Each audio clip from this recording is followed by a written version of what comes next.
One. Here we go. I love how we do the 3, 2, 1, but it's still like you gotta wait for Facebook to go live. So what's going on, everybody? Welcome to another episode of Whiskey Thursday. We are live with Zach Syrnyk. What's going on, Zach? Hey guys, not much. I know we've been sitting here like chilling for 15 minutes. Yeah. Oh man, Shane took a little bit longer to get to the show than normal. Only about 2 minutes longer, but still. He's here now. So we are ready to get started. Shane, you want to introduce my internet screwed up.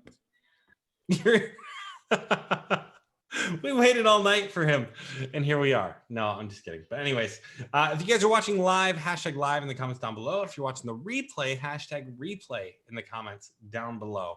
And let us know where you're watching from so we can get a better idea of, who's watching the show. With that, Shane, you want to do the rest of the intro? I do, but my internet's flaking out, so I just don't know what's going on here. Hang on a second. I'm going to fix things up here. I was late. Now my tech is not working properly. I can't get on Facebook. I got a crying baby in the background. Jayde says, I've been sitting here thinking I'm an idiot because I can't find the live. No, we, like we said, we start at 8-ish. So we are live now. The thing is, we've been trying hard to be on time, but it just doesn't seem to work out that way. There's always something, there's always an issue or something like that. You got two hosts, so it's like when one of them's on time, the other one's like, oh man, hang on, I gotta, finish my drink or whatever. My drink, yeah. That's exactly what we need to do. You have to finish anything. Finish it on the show and you start, right? You can start, yeah. Speaking of drinks, so I went to get some eggnog tonight. It's Christmas almost, right? Yeah. They're out. They're all out. We drank all of ours. And all they had was this rum chata in the peppermint bark flavor. And I just, man, it is just heavenly. All right. Well, you have to shoot some over here. So, hey, Zach, welcome to the show. Really excited to have you here today. You run essentially the back end of Black House Marketing. We're going to talk about how you scaled your business all the way up to $100,000 a month or more, and more, I think, or more. I wasn't sure on the number, but I think that's what Matt put in the post. So we're excited to talk to you about what you're doing. You also have a really interesting model, just in terms of like how you handle agencies and stuff like that. And you're doing a lot of you're doing live transfers, booked appointments, working with real estate agents, and you're also working with the marketers.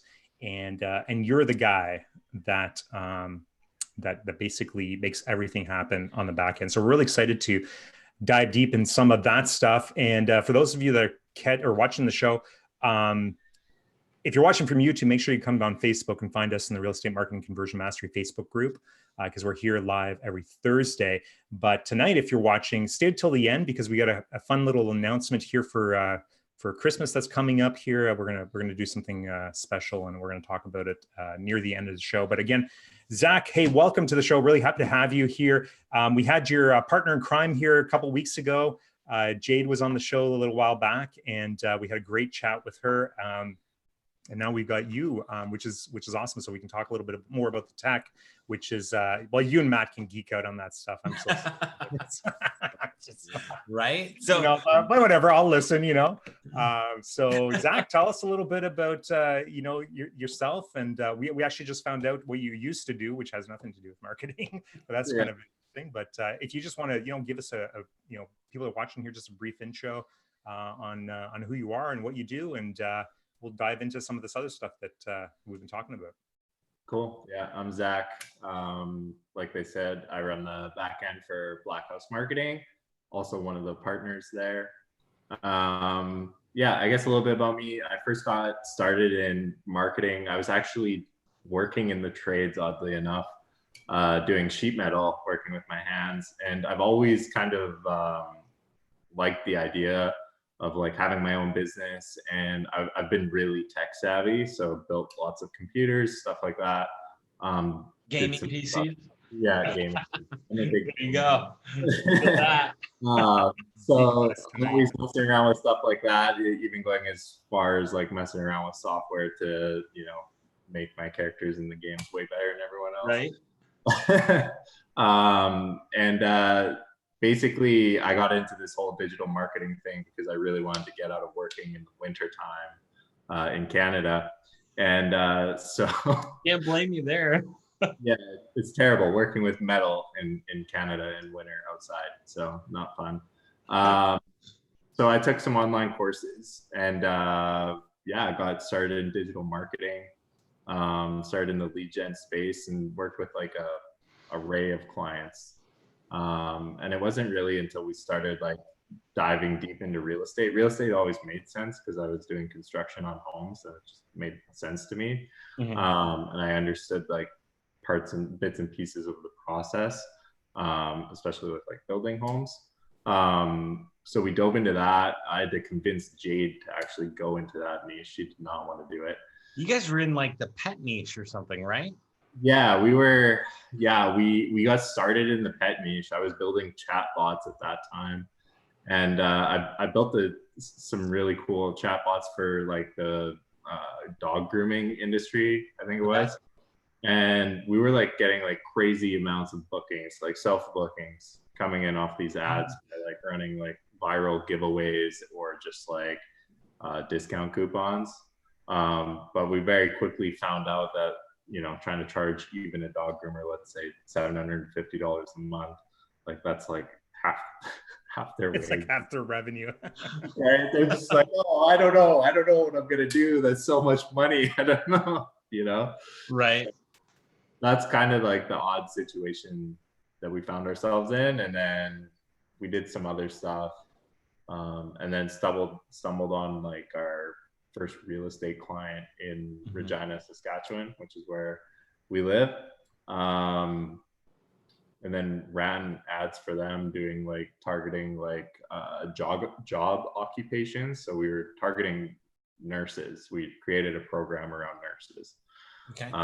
And then ran ads targeted towards that. And it did really well. I think over the course of 6 months, he closed a deal every single month. So Nice. Wow. that was our first experience with real estate. And then From that point, you were hooked. yeah. It's like I can't stop. I can't stop doing real estate. It's so much fun. And you guys are doing 6-figure months at this point. Mm-hmm. And you started in real estate roughly 12 months ago. Yeah. That's insane. So tell us a little bit about how that one client led you down the path to however many that you have now. And also, if you guys are watching live, hashtag live in the comments down below. If you're watching the replay, hashtag replay in the comments down below. Let us know where you're watching from. Yeah, and the only reason why we do this, right, is just so we know who's watching.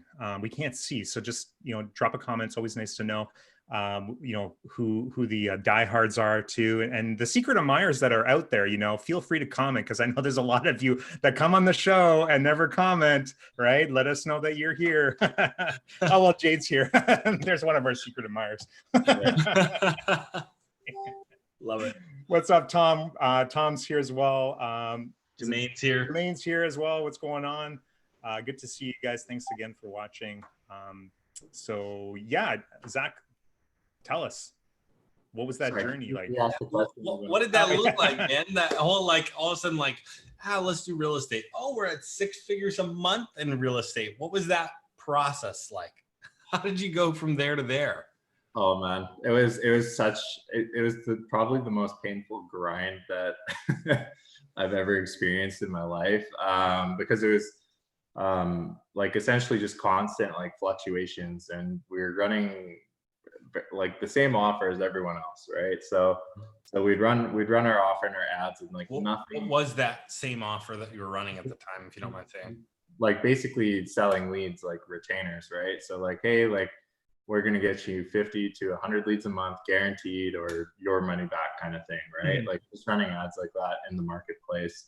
And like, no matter how good our copy was, like how clean our VSL was, and like all those pages, the meetings were just so expensive And then at the end of the day, it didn't really give us a competitive advantage over like anyone else. So Okay. I think we did that for like the first 4 months, and we got to like, I want to say we were doing like around $30,000 to $40,000 a month Mm-hmm. just on that model. And then where things really started to change was, okay, well, like obviously everyone, you know, wants to buy marketing. They want to buy, they're okay with spending money on retainers. But what if we just push that a little bit further? So then we created another offer where essentially it was, we included ad spend, we included ISAs. We didn't have like our call center then. We were still doing it like in-house. Mm-hmm. And we're going to book appointments and guarantee X amount of appointments a month, or we'll work for free until we get them that many appointments. So then what that looked like is we were selling packages of 10 appointments for, I want to say it was like $1,750 or $2,000 a month. Okay. But we would guarantee them that we would set them 10 appointments every single month, right? Mm-hmm. So then we were bringing on like tons of clients. I think off that offer alone at that price point, we were at around, we were doing around 15 to 20 clients a month. And then what ended up transitioning after that, because we had this other problem building up from there, is it was very hard to manage the ad spend on the client's accounts versus like what we needed to budget for to get them 10 appointments versus like if we had an underperforming account, like sometimes we'd almost lose a little bit of money on those accounts. Mm-hmm. So then what we did to get away from that was just went, okay, we're just gonna like make them pay their own ad spend, and then we're only ever going to charge them when we set appointments, and then we do that on a week-to-week basis. Right. So then that's like the overall like transition. And this was like over 9 months. Right. Yeah. And we've just continued running this path ever since. So how are you scale, like how did you scale from nothing to say like that 30-40K a month? Were you running ads for that? Is that what you were doing? We're very heavy on ads. Like we're very much like, that's like the best way to do things in our opinion. Yeah. That's not how we did it right in the beginning. We did LinkedIn, cold email, and organic, and lots of cold calling. We still cold call to this day. We have two agents that are just dedicated cold callers, and they book 5 to 10 meetings a day. Wow. Sales team just to fill up volume when we cancel meetings and just to keep it flowing. And that's how we're able to essentially get like 30 to 40 sales calls a day. But yeah, like we just combined all of those prospecting methods and just put paid ads behind it and basically like put gasoline on the fire. Like that's, and then just get as many sales reps as we can. Awesome. That's awesome. Yeah. Where are you finding your sales reps that can take this volume of calls? That's a good question. We've used multiple sources. Like we've had other people bring us sales reps. We've prospected in groups for sales reps. And then what we seem to do a lot is we'll get like an influx of really good closers. Some will stay on, some don't like the offer as much, or they get burnt out from the offer and they'll leave. But we always try to leverage our closers networks as well too when we bring them in to see if they have anyone who would be wanting to come close for us, and then we'll give them like bonuses and stuff whenever they sign and close their first deal. So that's kind of how we've been almost like using their networks by just like bringing them in and training them up. Makes sense. So tell me a little bit about how the systems changed from going from 20,000 a month or 10,000 a month or even 5,000 a month, right? Really, right? Those entry level or beginner, systems to where you are today. Like how much did that change as you started to grow? Drastically. So like our whole processes are quite complex because like the only way we get paid is when we set appointments, right? So we have VAs in the background tracking appointments on the database, on the day-to-day, going into CRM accounts, checking our call centers notes and their spreadsheets as well, and gathering all that data and then consolidating it into one spot. So we have like a little overview of like, okay, let's say we did 30 appointments today. We know we made $3,000 today, somewhere around there, let's say. But the tricky part, and something we're still refining even to this date, is just like trying to track that with 100% accuracy, because there's times where we might book an appointment and one of our agents forgot to maybe upload it in a spreadsheet, and then the next thing you know, that's something that's not getting billed, right? So there's so many KPIs and human interactions in it that like our SOPs and everything are quite extensive, because there's a lot of areas that they have to basically check for where that appointment happened. Where did you figure out how to set up those SOPs so that your VAs and the people on your team understand what they have to do? So essentially, I'm really bad at like writing step-by-step things out. So like I just use Loom, and I like that. I use Loom. Matt, where are the steps for this? Matt, how do you do this? Write it out. It's like months goes by. We don't know what we're doing.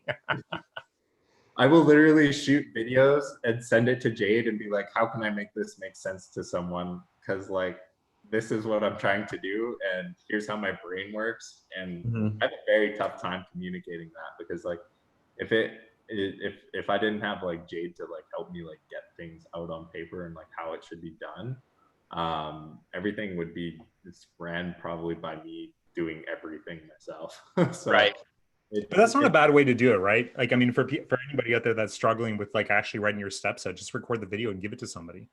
You know, I'm sure you could find somebody, pay them, just have them write out the SOP for you and then give it back to you, and then you step through it one more time and just, you know, adjust and modify, right? I mean, and SOPs change constantly, right? So it's not like, what are you laughing about? Jayde says he's so awful at making SOPs or showing people how to do things, then gets mad when no one knows what's going on.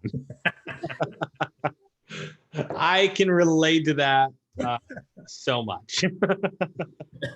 I'll make something, do it once. I'll be like, give them the video, and then I'll be like, oh, okay, yeah, I never have to check on this again. And then, you know, 3 days later, it's on fire, and I'm like, what happened? Oh, you forgot to do this, this, and this, and this, and this. Oh, well, it wasn't in the video. Well, yeah, I figured everybody knew you had to do it's like, what, isn't it obvious, right? Just common sense that you have to follow these steps. Yeah. Right. Everybody should know that, right? Oh, so true. So true. Well, I was taught a long time ago, like when I was 19, my first job when I was 19, I told the story once before, I think on the show, but I was taught how to build an SOP, and it was a meeting that we had in a boardroom, and they basically we were sitting at the boardroom, and they basically turned my chair. So what I used to do is actually like help desk stuff, right? And so back in the day, like you couldn't record video, you couldn't do anything. So everything you had to do when you're talking to a customer, you're stepping them through all the steps that they need to do, right? And so part of our training, well, at least, you know, what I went through was basically sitting at a boardroom table. They turned my chair around, and then they basically had me ask the guy at the other end of the table to leave the boardroom. Right. So it very, very basic, but it just kind of makes you think like, okay, yeah, I missed that step. Right. I missed the step of telling him to pull out his chair. Right. Because if he would have gotten up, he would have hit the desk. Right. Or just like, you know, you got to turn left and start walking. Right. Like just very, very basic stuff. But that's where, like with SOPs, from that point on, I was always taught like, you got to build your SOPs like and give them to your grandmother. Right. So like all the steps, like, you know, turn on your computer, right? Click the little icon here, right? Like it's, you know, and that's what makes a really good SOP. Then you can just hand it over to anybody and anybody can build that out, right? But I think as like, although I mean, I don't build my SOPs like that anymore. I build them so I can read them, so not for anybody else to read, right? So that's the worst part about it, right? It's not the right way to do it.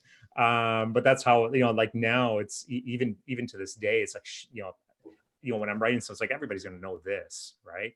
But it's not everybody knows that, you know, you need to open up Chrome as opposed to something, I don't know, like, you know, that there's certain things that some people may just not seem like it's obvious to them. Yeah, exactly.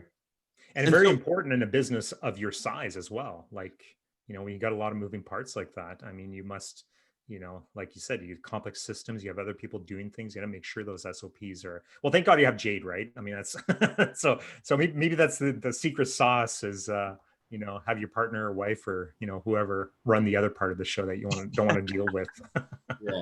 Yeah, exactly. Yeah. Yeah, the whole back end thing, like it gets pretty crazy pretty quick, especially like at scale. Like when I think we have like 55 or 60 active clients right now, and yeah, like billing takes us probably like 3 or 4 hours. Like at the end of so we send invoices on Sunday, and like just like going through everything, like 3 or 4 hours right there, just like tracking in that day, and that doesn't even like account for like at the end of every day we track the progress of that day. So right. Yeah. Well, let's talk a little bit about some of the fun stuff, like things that people on this call might want to know, and sort of things that you're doing a little differently. And then I think we want to kind of dive into sort of your agency model as well, because I think that's relatively new for you guys. And I know that like I've heard about it, and others maybe on the show have heard about it as well, but I think it's an interesting concept. But before we get into sort of like, what's working, what's not working, things like that, what you guys have tried and what's better now, just in terms of your model, are you doing like a pay per appointment model? Is that what you're doing now? Yeah, pay per appointment and live transfer. So they both act as the same. So basically when we're on a sales call or dealing with a real estate agent, essentially it's just pay per conversion from a lead generation side, but not as like a sale, I guess, right. is to think about it. Right. I know you sell, like, what are you doing? You're selling them packages, and then like, so if the client wants, 20 appointments per month, so basically build a package for them. Is that what you do? Not really. So we were doing it that way, and then that's where we were running into a lot of issues with tracking. So because it made it like, how many appointments does this person have? How many appointments does this person have, right? So what we did is now we charge basically a setup fee to get them started. And then what we do is we just, we'll launch their campaign, and then after a week, we'll go tally up how many appointments we did. And then we just have a authorized credit card on file, and we'll just bill them for that week. And then they give us essentially like a cap or a budget. Oh, okay, that's interesting. Yeah. Okay, so they give you a budget, but if you don't hit that budget, like if you basically don't hit that many appointments, you're just not charging them the full amount. Exactly. And you do that every week, right? Yeah. That's cool. Yeah, interesting. So let's talk a little bit about what's working. That's always a big topic, I think a lot of people that are watching, that watch this show are a lot of times, newer agencies and, people just starting out, and, we always want to, provide as much value as possible. What is it that you're seeing that's working really well in the real estate industry, aside from, this, pay per appointment model and or something similar to that? And just in terms of ads and the targeting and all that stuff, everybody wants to know what's the next best thing, what's working now, and what do you think is going to be working down the road. So what are you guys using mostly? We do a lot of custom homes lists, but we try to stay above the median house price range lately. Right. A lot of our leads that we're getting, that we're setting appointments with, even though we might get lower appointment volumes, a lot of the leads they have 100K. They're, as a household income, they're making between $100,000 to $200,000 a year as a household, and their credit is quite good, and their purchase price is typically between $450 and $600. So those are like the average leads that we're seeing come in. Obviously, in like places like Texas or something like that, where there's such sporadic home values, that's going to be a little bit different. But yeah, we try to target on the higher end of custom homes lists. Starting at, we'll do like anywhere between 600 and 800K, depends on the area. In some scenarios, even upwards of $1 million. And we'll go and build the lists out to send them to the prospects, just pulling from their MLS, essentially, and then send those out. And that seems to sparked some really decent conversations over the phone when we're actually talking to them about being motivated to purchase a home. Cool. So just to recap, basically a custom home is the same thing that, you know, a lot of us are doing, but you're essentially going above the medium price point. In a lot of cases, a lot higher too, right? Yeah, we try to aim higher. Yeah, and all long form, I'm guessing, since you're finding out the additional info, right? Well, we use our call center to find that information. Oh, okay, I see. So you're doing still lead forms, or is that what you're doing? Yeah, we run lead forms, and then essentially we just ask if they own or they rent. And then we get timeline. And lately, everything that we're seeing, well, we won't book an appointment unless they're buying within like 6 months, basically. So lately, like when I'm checking my Slack channel when new appointments are coming through, we're like within the 1 to 4 month range, like on average. That's how soon these people are looking to move. And a lot of it has to deal with those custom homes lists. And we've also been doing a little bit on the sellers end. We've revamped some of our seller campaigns, and we're getting within the like $10 to $20 lead range and actually booking appointments. So yeah, good stuff. And then so in terms of back end, what do you use? Are you using High Level? Is that what you're using as a back end now? Yeah, so we use High Level. We bring everything into High Level, and the conversation pieces that we use before the call, before we actually call them, is we let them know right away in the first 2 texts. We send them 2 texts, like basically instantly saying, hey, like, just so you know, it's so-and-so from so-and-so team. We're going to be reaching out to you to set up an appointment. And then we basically send a reminder of that text message, just saying, just so you know, this is for, you know, this homes list or this program, whatever your value proposition is in the ads. You just want to basically remind them why that text message, why they're receiving that text message. So that's interesting. So you're basically sending out the text message and waiting to call them. Is that what you're doing? So you have a delay there between that text message and the call? Yeah, exactly. So we queue the call up after the text, but the text is sent within like a minute. So like normally we're on the phone within 3 minutes, unless all our agents are busy, then they're queued up as soon as possible. So yeah, very cool. Do you typically work with solo agents or brokerages, or? We work with a mixture. So I would say probably 20 to 30% of our clientele is brokerages. And then the rest is solo agents currently. So we find that attracting brokerages is kind of difficult to do over advertising. It's a lot of the solo agents that end up scheduling on our calendars. Right. Because I don't know what the scenario is, but I think if you're going after like brokerages, I think it's more of like a traditional B2B kind of like method. Like you actually have to get out there and network with these people and make connections. Oh, that makes sense. And if you guys are watching live, hashtag live in the comments down below. If you're watching the replay, hashtag replay in the comments down below. Sorry, I had to throw that out there. Yeah, we still haven't figured out why we do this, but well, for engagement, right? But the hashtag replay, I still don't understand why we do that. But hey, if you want to do it, go nuts. Because every time somebody does that while they're watching the replay, it puts it back up at the top in the group. Yeah. All right. Cool. We should give something away every time somebody hashtags replay. Wow. Huh? Really? Come on, Matt. Give them Christmas gifts. There you go. Christmas gifts.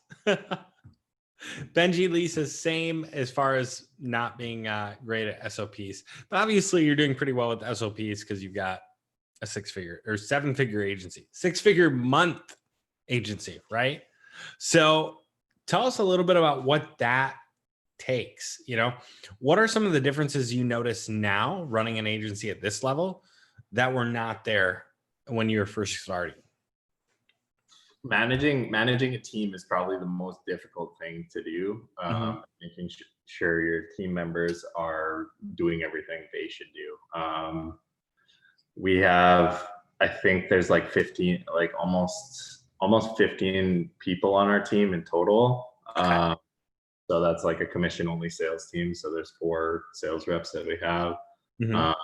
And then Jayde and I, and then we have some media buyers and then VAs. Okay.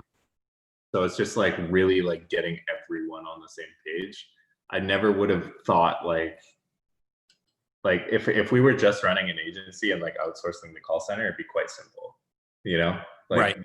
that whole thing is quite simple, you know, get a client in, build some ads, hook up high level, turn the ads on, send them to the call center. It's when you wrap that call center piece back and actually build your whole offer around that. That's where it gets quite complex. So your call center's in-house.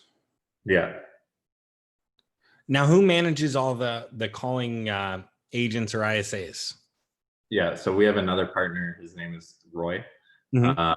And he deals strictly with the call center and dealing with the actual call center reps. Okay.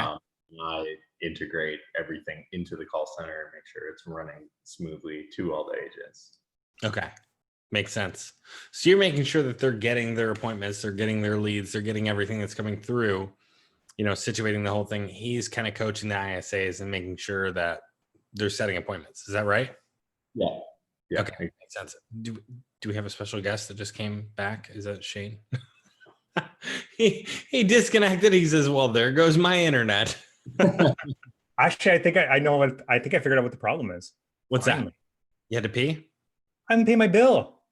I'm dead serious. You didn't pay your internet bill? No, I have so our internet's really I should fix my camera. There we go. There you go. Our internet's really flaky here, so I ended up ordering a business connection for the house, like just a separate one, so I could like basically just do Whiskey Thursdays without any interruption. But and it's Working been real well. but it's been great for a long time. And then on I think it was Sunday or Saturday, I got a phone call from the collections company, not like the collections department. It's like, you owe us, 3 months worth. And I'm like, oh my God. Like, it's just because it's like, I just don't think about it because it's not part of our house bills. Right. And anyway, that's exactly all week. It's been like Zoom calls and they're cutting off, and it's just, I'm thinking about it now. This is exactly why. It's because I haven't paid the damn bill. Anyways, apologies. There's my excuse. Hashtag pay your bills. What an idiot. It's like, oh my God. Anyways, where were we at? we're talking about the differences in running an agency at that level versus when you're first getting started. Cool. You want me to go? No, I think I kind of explained it a little bit, but yeah, it's just to recap on it. It's basically like just managing the whole team, and like having each person be in charge of something. Yep. But the hardest part, I think, is truly just like having like the call center piece built out and as part of like the performance-based offer. While it's great because we're able to close tons of clients on it, it's very appealing to other people. Actually, like managing and operating it on the day-to-day is where it becomes time-consuming and sometimes difficult when stuff breaks or it's not operating how it should be. Like, there's times where they'll make an update to our call center software, and then the next thing, it doesn't integrate with Google Chrome properly, and we have to go get all our agents to like go downgrade their Google Chrome to like 3 versions older just to like get connected calls and just like stuff like you wouldn't really normally think would be like issues. Yep. Things like that, where you're constantly having to like troubleshoot multiple softwares, right? Makes sense. Well, more money, more problems, right? It goes.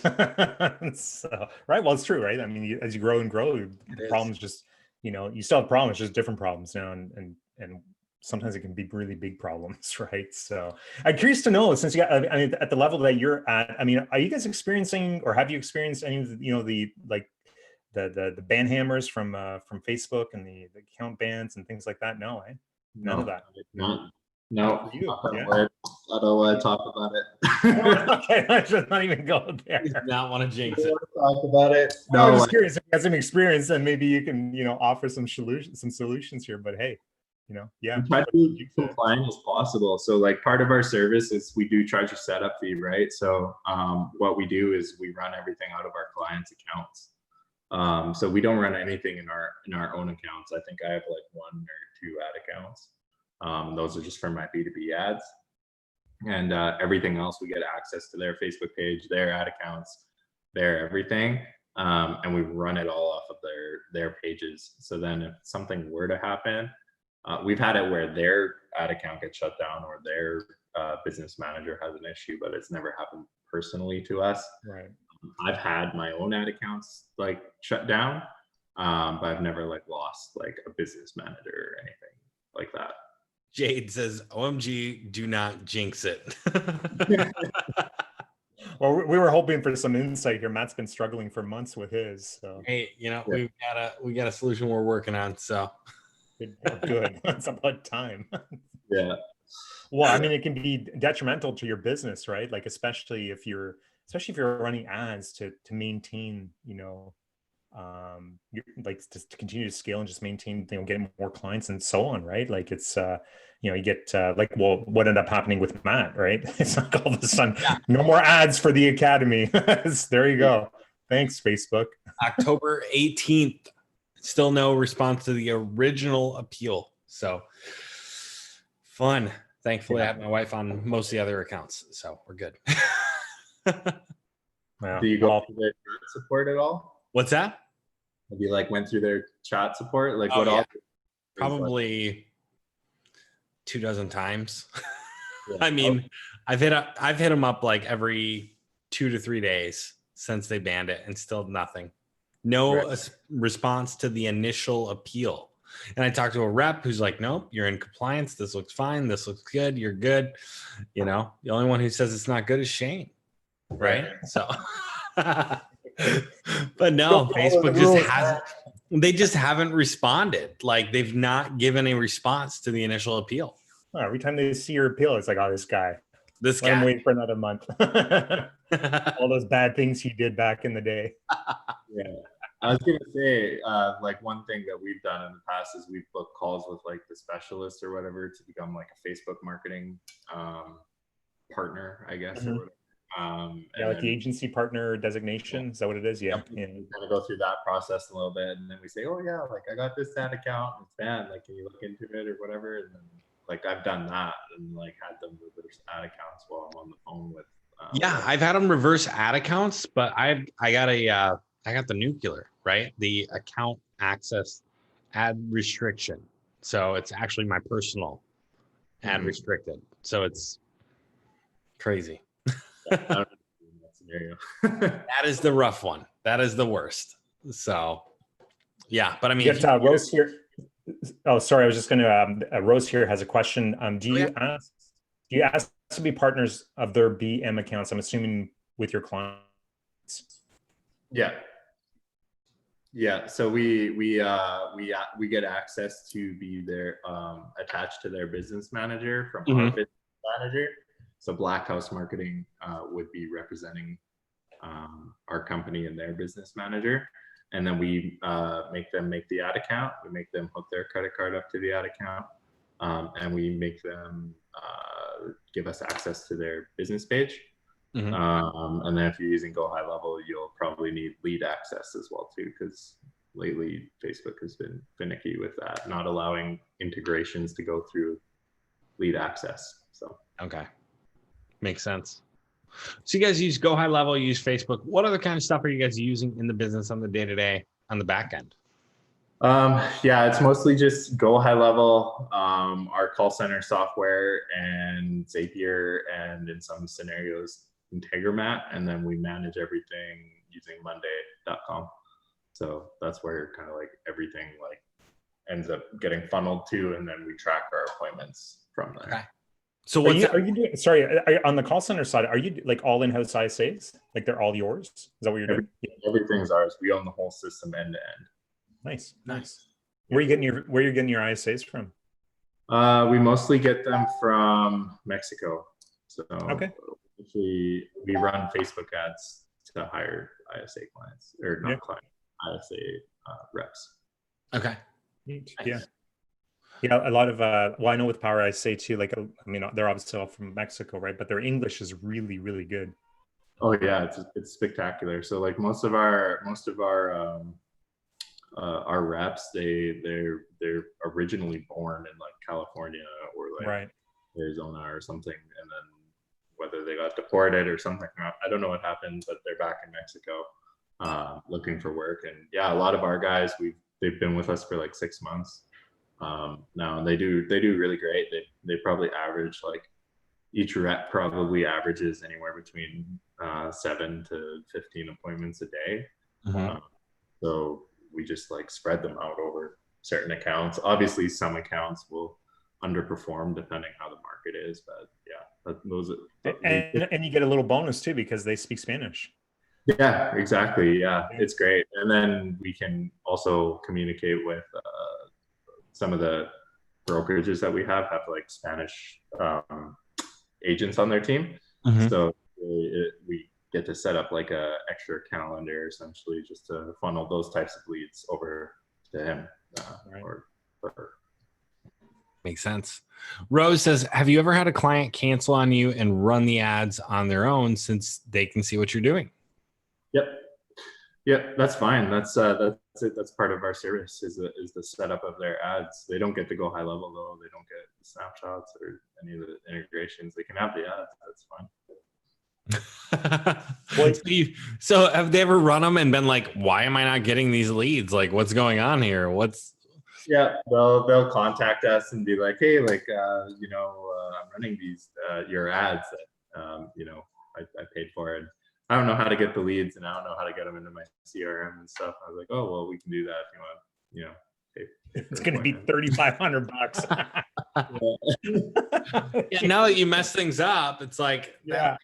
9,000. It's going to like now we've got to go into the system and we got to and get the it's really complicated. It's going to take $3,500 to hook up that lead to your CRM.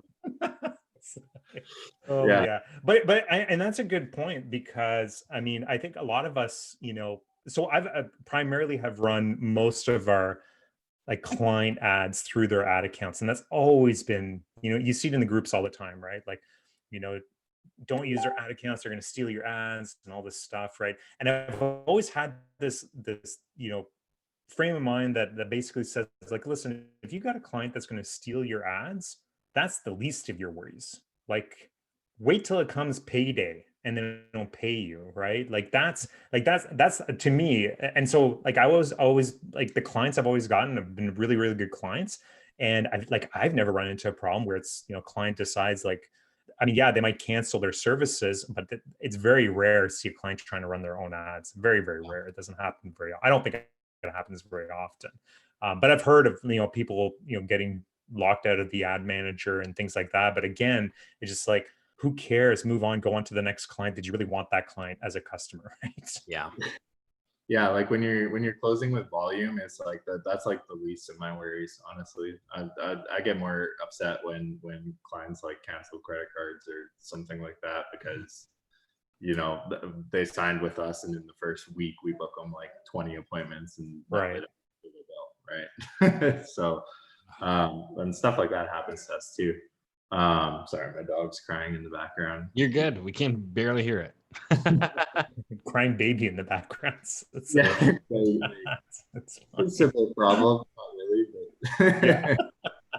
yeah. I could care less if a client took our ads and ran them because I mean, they might be able to do it for a month, maybe a month and a half, and then they're going to need to change something and they'll either be calling us again or maybe buying one of my other offers. Mm-hmm. Optimizing ads, yeah.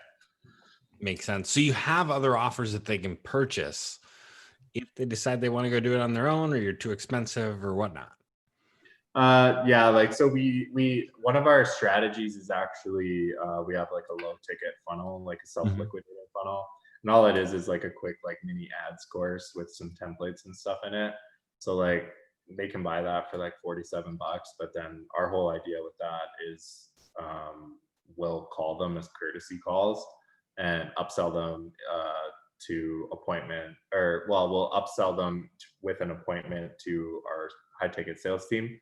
Okay. And we'll close them on a high ticket package. But the whole idea with that is just to help alleviate some of the ad spend money that we spend on a day-to-day basis. How's that working for you?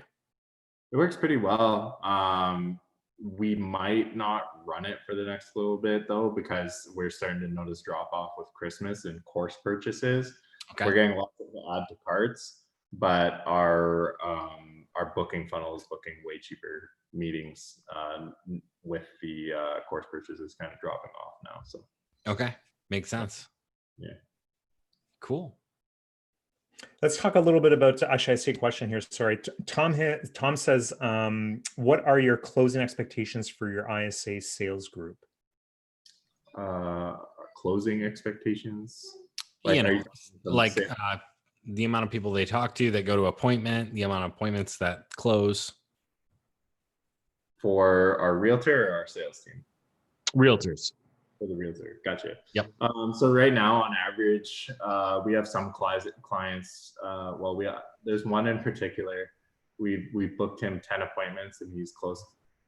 I think he has 4 closed. Wow. Okay.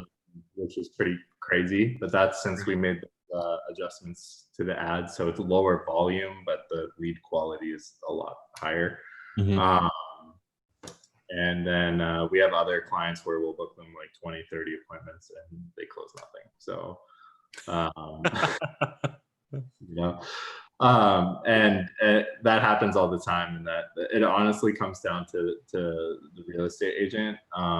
But like what we see on average, out of like 10 showed calls, they should be able to close one of them. Okay. So, Makes sense. yeah, that's across the board. That's what we're seeing on our good agents. Mhm. Is most of them are actually closing 2 out of 10 showed calls. Okay. And those appointments are a booked phone call. Yeah, they're booked phone calls. Yeah, exactly. So, and they come scrubbed with like all the notes and everything about the properties, areas they're looking to purchase in, income.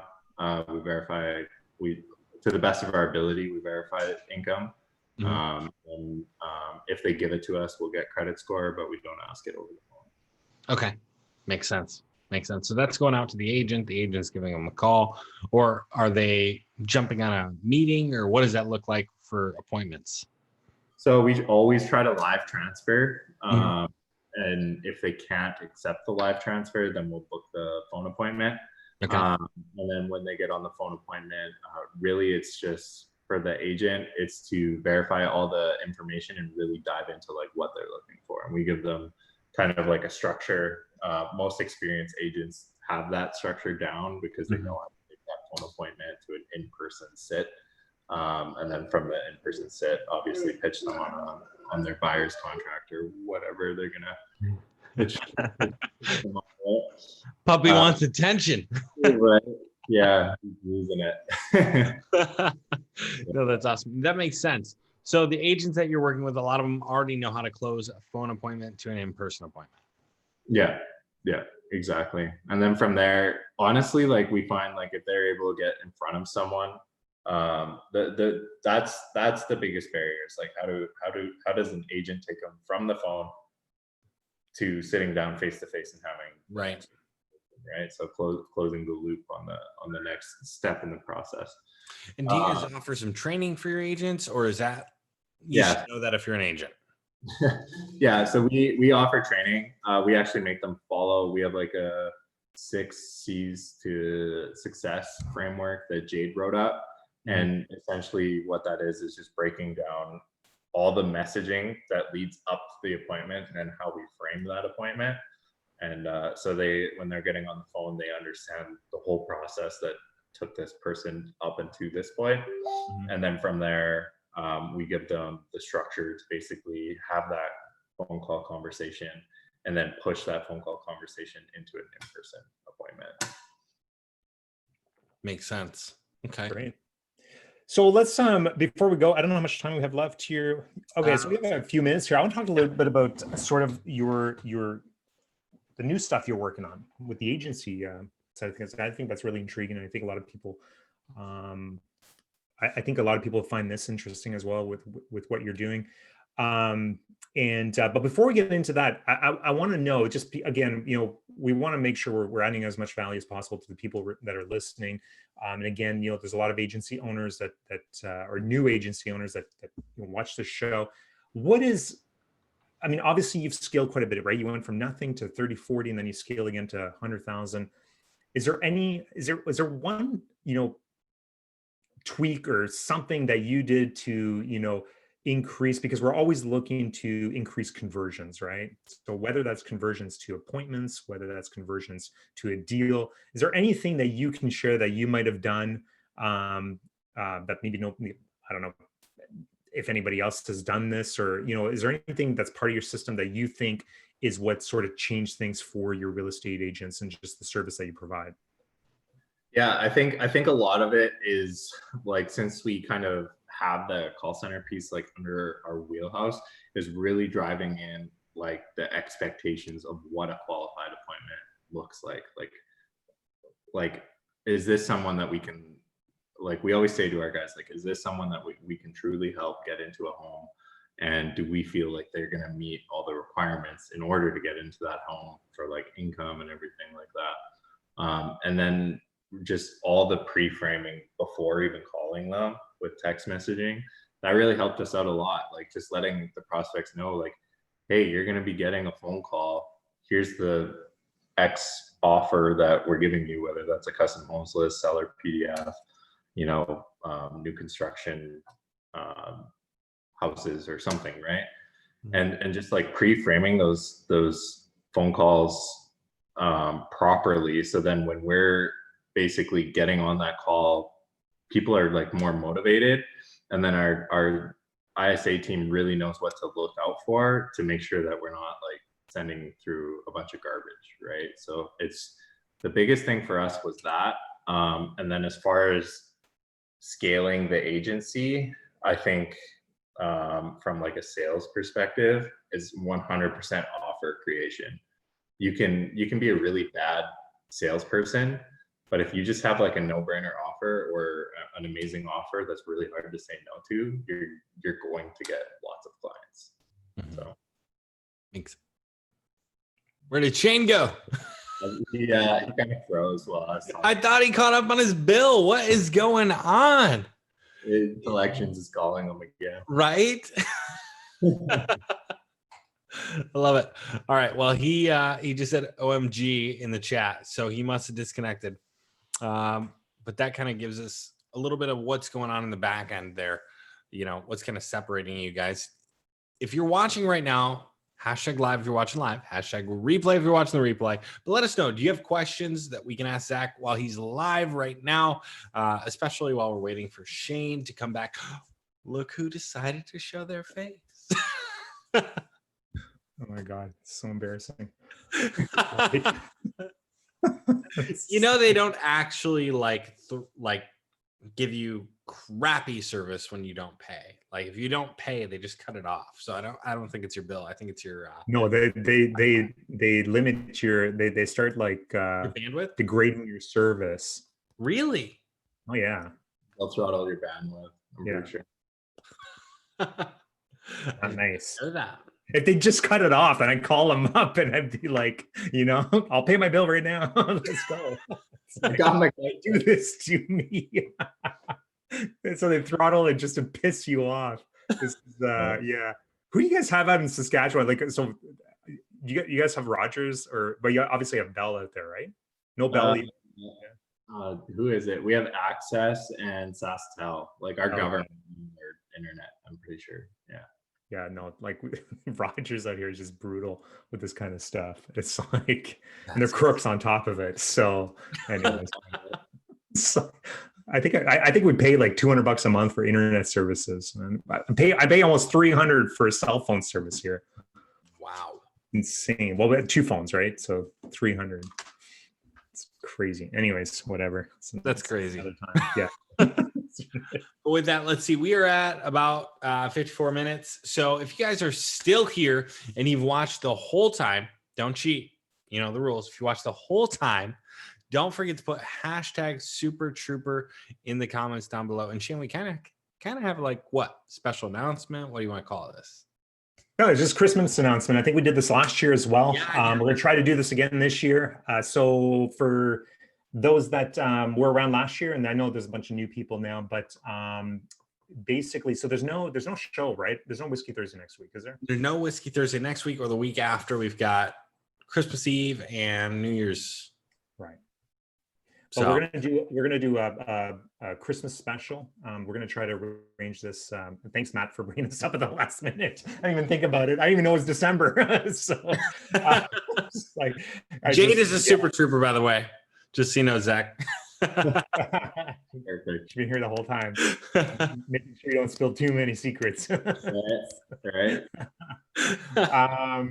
Yeah, so we're gonna try to do this again this year. We're gonna do another Christmas special. Last year we had some of our favorite guests from the year come on the show. We gave away a bunch of last year was great. We had all kinds of I'd like guides and PDFs. Like people were putting things together. Guides, mini courses, all sorts of stuff that people gave out for free. So awesome. make sure if you guys are interested in attending, that's going to be next week, Wednesday, not Thursday, Wednesday. I don't know what we're going to do, 7, 8 o'clock, something like that. But anyways, Yeah, if you have enjoyed one of our Whiskey Thursday guests, make sure to tag them down below. Or anybody that you want to see on the Christmas special. We're going to be looking at what we can do and what we can give away and all that fun stuff this week to get those going. So make sure that you put those down below in the comments, as well as. And I'm pretty sure Matt's giving away a PS5 this year too. A PS5? Dude, you can't get those. Well, then you shouldn't have told everybody. I don't know what you're talking about. Man, I'm trying to find a 3080 right now, so I don't know what you're dealing with. Zach probably understands that more than you do, Shane. I have no clue what you're talking about. And I'm left out in the cold on my own on this. Anyway, I'm still playing with my PS2, so I don't know about you guys. Oh, hashtag 3080 if you at least know what I'm talking about. Maybe we'll do some Warzone. But with that, Zach, for anybody who's getting into the space right now, they're trying to get started as an agency. What's kind of your like wisdom for somebody getting into this space? Like, what should they do? What should they avoid? And how do they go from getting a couple trial clients to blowing it up? I honestly think I know a lot of agents hate LinkedIn, but LinkedIn's always been really great for us. Mm-hmm. So I think combining that with depending how much time someone has, if they were to send out like some personalized messages followed by like cold calling that realtor up and following up with them like that, that's a great way to do it. I know we were consistently closing 3 to 4 clients when we were first scaling up. We were doing 3 to 4 clients a month, so probably like 1 a week. We were probably able to do, I think, like 15 to 25 appointments. I want to say a month, somewhere around there. And it was a much more personalized experience, and the show up rates were obviously a lot higher because there's just a lot more work that went into that. So I would say definitely do LinkedIn outreach for real estate specific clients. And then from there, I would get probably 3 active clients. And then I would invest at least $1,000 to $1,500 in paid advertising through a booking funnel.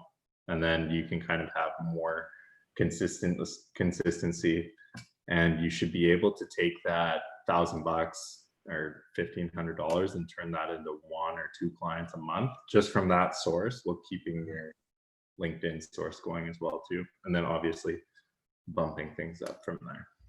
Makes sense. Yeah, great advice, man. Yeah, it's great advice. Awesome. No, I love it.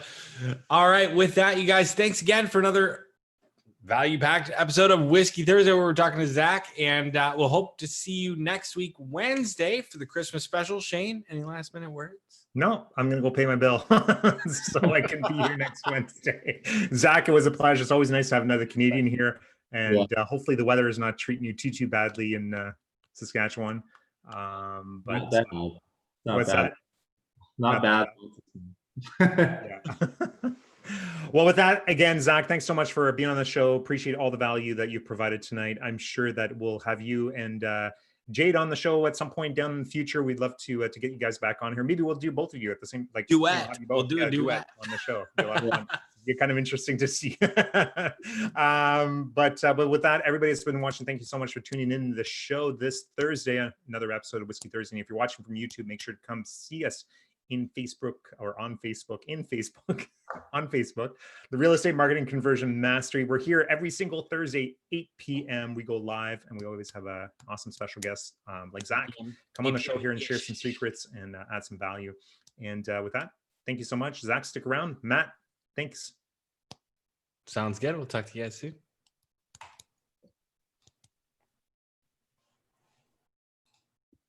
Good.